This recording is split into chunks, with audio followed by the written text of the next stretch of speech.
April 20th, 2020 was the original release date of the original Adventures of Sodor, Episode 5, Henry Runs Cold. The plot followed as this. Henry was taking his coaches and going to Crosby when all of a sudden his fire was starting to go out. He then made it all the way over to Vickerstown where the Flying Scotsman arrived, and he came to take Henry's coaches by Henry's request. He made it over to the mainland, which in the episode was Elsbridge, and ended up derailing in the filming, so that had to be worked into the plot. And then what happened was that Diesel came to push the coaches up to the platform and then started to take the train back to Knapford, but then he got stuck on the viaduct which is in place of the Vickerstown rolling bridge. So yeah, there was the filming of this episode didn't work out that well, and then Henry comes to help take the train back, and yeah, and then he blows his safety valve when he gets back to Knapford. So this is a remaster of the episode. This was a very requested episode. It was the second most requested episode of the original 10 to be done, and but then it was also in the last 3, and I only ever put in the poll in the last 3. So yeah, so enjoy this remaster of Henry Runs Cold.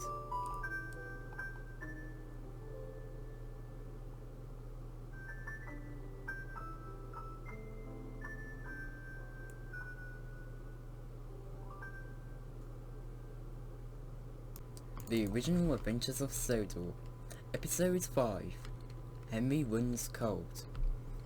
Henry was taking his passenger train down the line. He was rushing and was enjoying the wind and was going as fast as he could. His wheels were whirring happily and he had a big grin on his face. He was soon about to arrive at Crosby.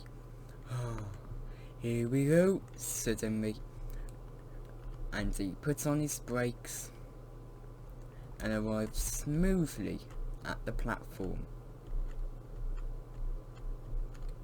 The passengers got off, but Henry soon started to go cold.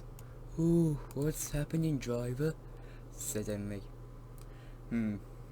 It seems your fire's starting to go out, Henry. It's a very windy day today. "Ooh, this will not be good." "Did we bring the tarpaul?"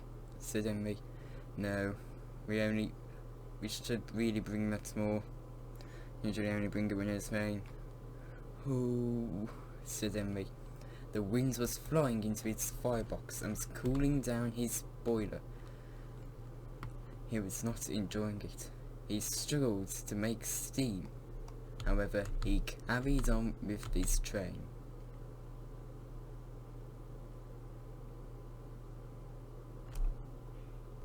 By the time Henry made it to Ellsworth, you could have mistaken him for being a tram engine that was an express engine that would have been punished. "Ooh, my firebox is far too cold," said Henry. "I know mine is too," said Neil. "Oh, but you don't have to work, Neil." "Well, I do, Henry, but at least my firebox is able to warm itself up, and my driving firemen have gone for a tarpaul." "Oh, my driving fireman forgot mine," said Henry. "Oh dear," said Neil. "Well, at least we could have another engine pull the train." "Maybe," said Henry. Just then, a big green engine with the number 4472 pulled into Ellsworth. "Is my train ready yet, Neil?" said the engine. "Not yet, Flying Scotsman. My firebox has gone cold. It's you know how it is, strong winds." "Yes, I know. Luckily I have my tarpaul." "Flying Scotsman," coughed Henry. "Yes, Henry?"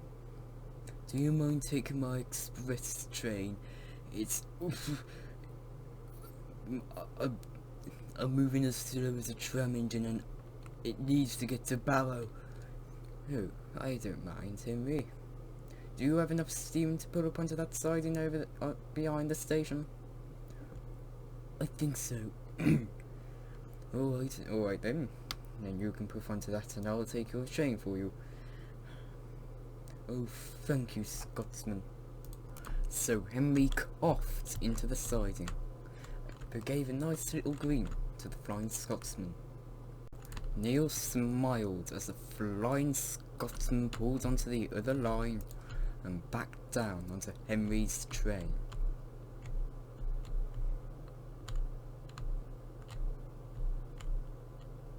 Right then, is everyone aboard? Said the Flying Scotsman. Everyone cheered for the Flying Scotsman. The Flying Scotsman winked to the guard, as if to tell him that he should blow the whistle.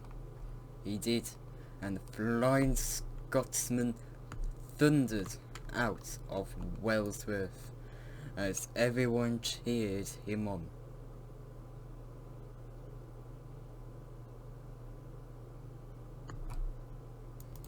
The Flying Scotsman thundered down the line at a tremendous speed. He was getting there faster than Henry did from Crosby to Wellsworth. He was enjoying the trip, and everyone was very pleased, but also amazed they were being pulled by the Flying Scotsman. He rushed into the sky.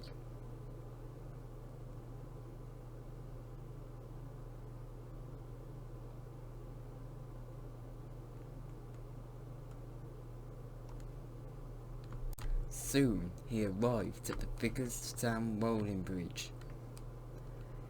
He came to a grumpy stop. "Come on, I have a train to take," said the Flying Scotsman. A boat passed by the drawing bridge, and then the bridge lowered. The Flying Scotsman hurried as fast as he could across it before the next boat arrived.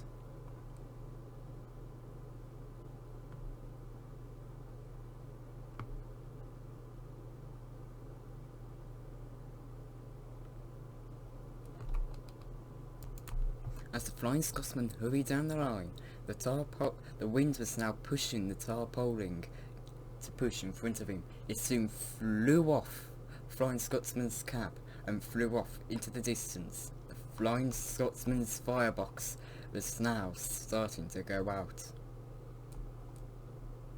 By the time Flying Scotsman reached Barrow, his firebox was almost out. "Ooh," he said, "this is not good." The passengers got out the coaches and went on to their next train.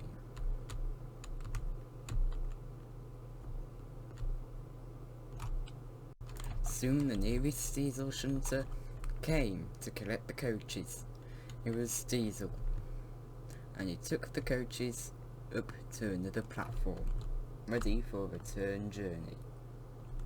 The Flying Scotsman started to wonder who would take the train, but just then he heard a whistle, and a big green Black 5 hurried into Barrow.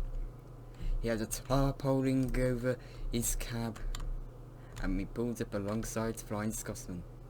It was Henry. "What are you doing here, Henry?" said the Flying Scotsman.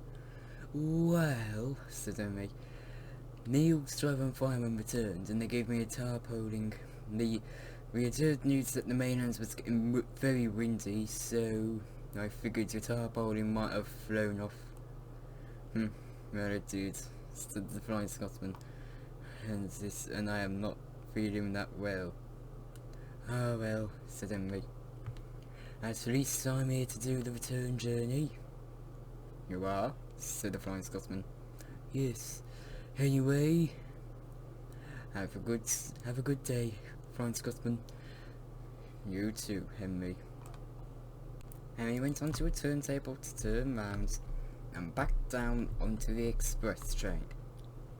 The guard's whistle blew, and he hurried out and was doing his return journey to Knapford. When Henry returned to Knapford, the wind had died down, and the sun was starting to set. The passengers exited the coaches, and Sir Topham Hatt came out to greet Henry. "Hello, Henry," said Sir Topham. "Hello, sir," said Henry. "You have done a very good job today, Henry, in these winds." "Thank you, sir, but I couldn't have done it without the Flying Scotsman. He did the trip from Wellsworth to Barrow." "Well, I'll be talking to his owner," said Sir Topham Hatt. "Anyway, good job, Henry. I think you deserve a good long rest after today, especially after rushing all the way over to Barrow and back." "Yes, sir. Thank you, sir," said Henry. And Henry beamed from buffer to buffer. As the sun set, his screen only grew wider.